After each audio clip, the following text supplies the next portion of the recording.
All right, my name is Tony.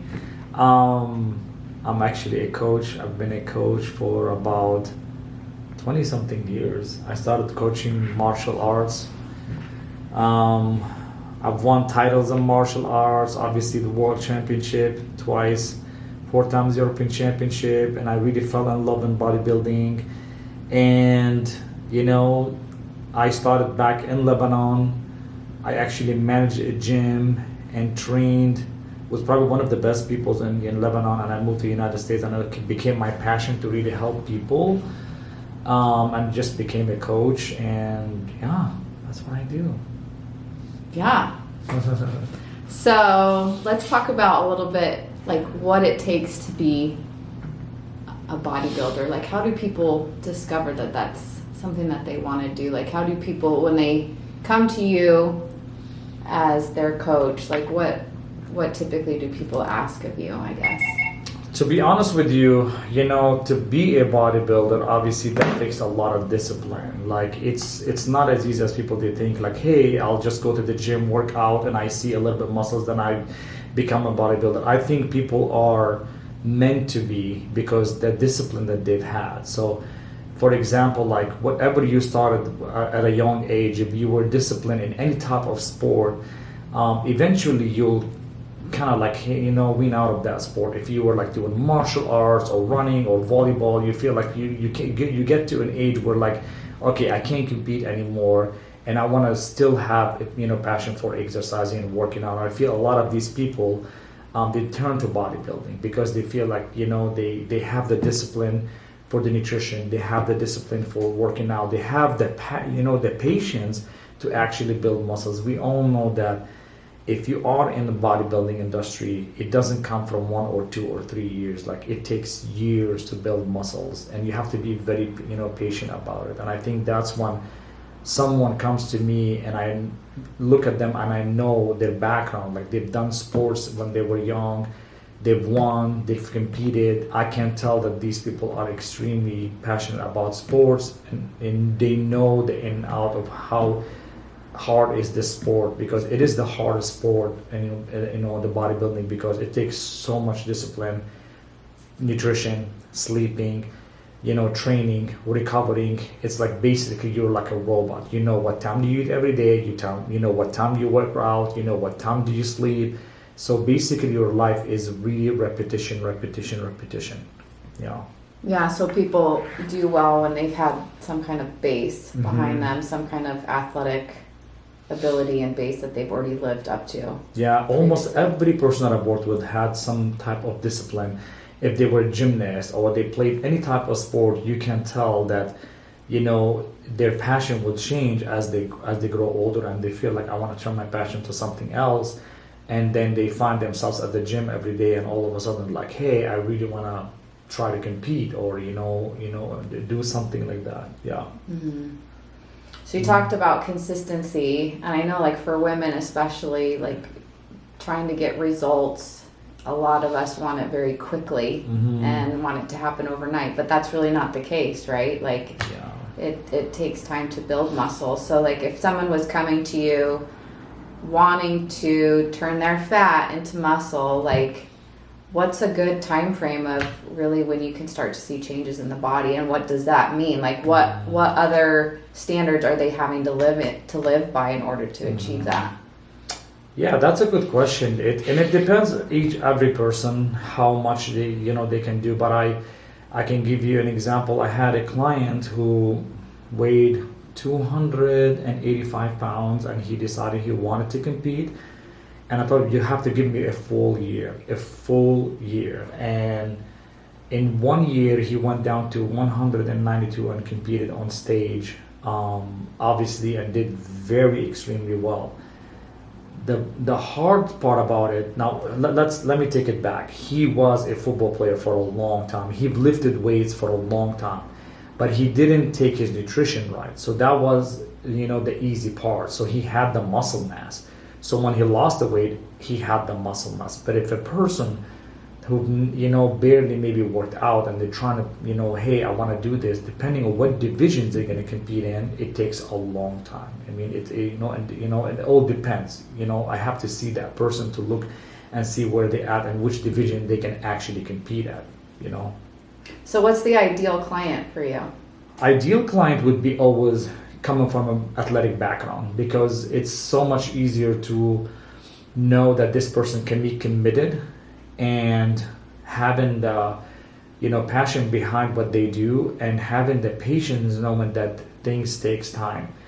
That always be the ideal. Probably one of the best clients that you will see results are the people who are very committed from a very young age. Yeah. Nutrition seems to be a big factor in order to see changes in the body. What do people most struggle with when it comes to nutrition? And what have you seen so far? So you can see things to the extreme. You can see people where some coaches, they believe that carbs are the devil, and they ended up giving their plans to their clients where they're eating 800 calories a day with no carbs, only vegetables, not understanding that not only these clients are going to fall off and not do well, they're going to build also unhealthy relationship with food, because when they come back to eating right, they're going to have fear of gaining all the weight back. The best strategy is obviously customizing a plan for a client. If they're going to compete in 16 weeks, 12 weeks, is starting up as a caloric deficit, making sure that they're going to lose 1% of the total body weight every week, so we can make sure they're not losing muscle mass. They're losing, every pound you lose, 60% of that is going to be muscle tissues and fluids, and 40% fat tissue. So we want to make sure that they're losing, weight slowly, right?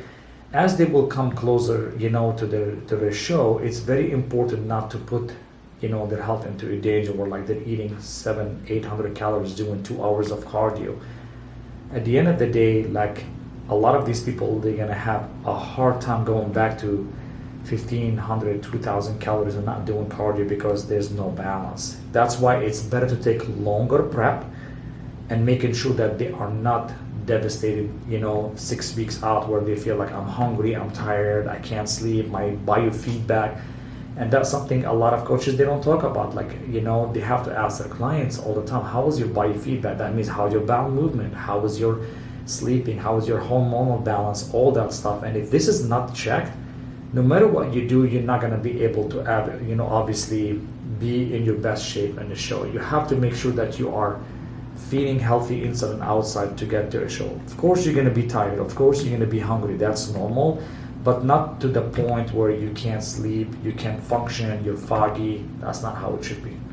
Yeah, and that's one thing that I've really appreciated about your coaching style, is that you very much are concerned with how your clients are feeling and the amount of cardio that they are doing and the calories that they're on, and if they're sleeping well and all of that.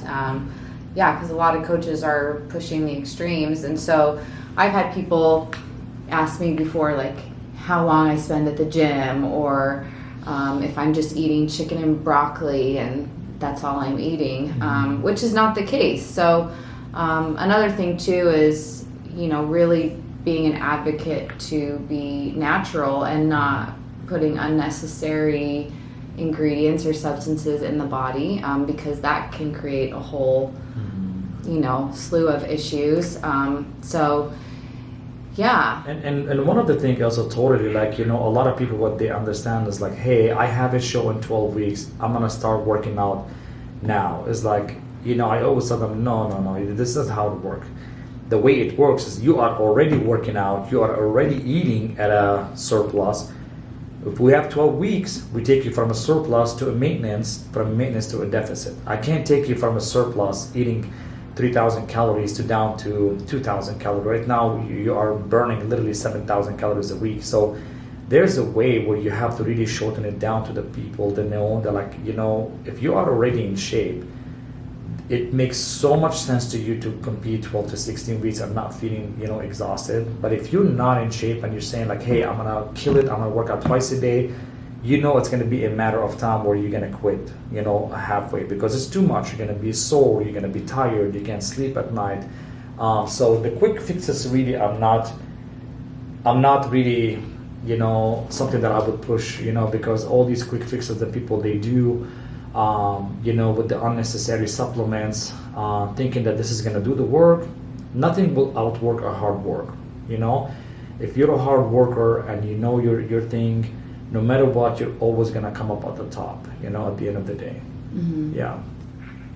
So there's a lot of different aspects involved in bodybuilding, the nutrition aspect, the weightlifting aspect, mindset, of course, mm-hmm. right? Discipline, consistency, and then there's posing too. So maybe just talk a little bit about, how important it is to build upon that posing and presentation when you go on stage. Yeah, presentation is everything. A lot of, athletes out there, they are in the best shape, but because someone comes and outpose them, they will win the show. The way they're angled, the way how their angle is, the way their smile, it's just presentation. I'm a big believer is like when people to go see a concert.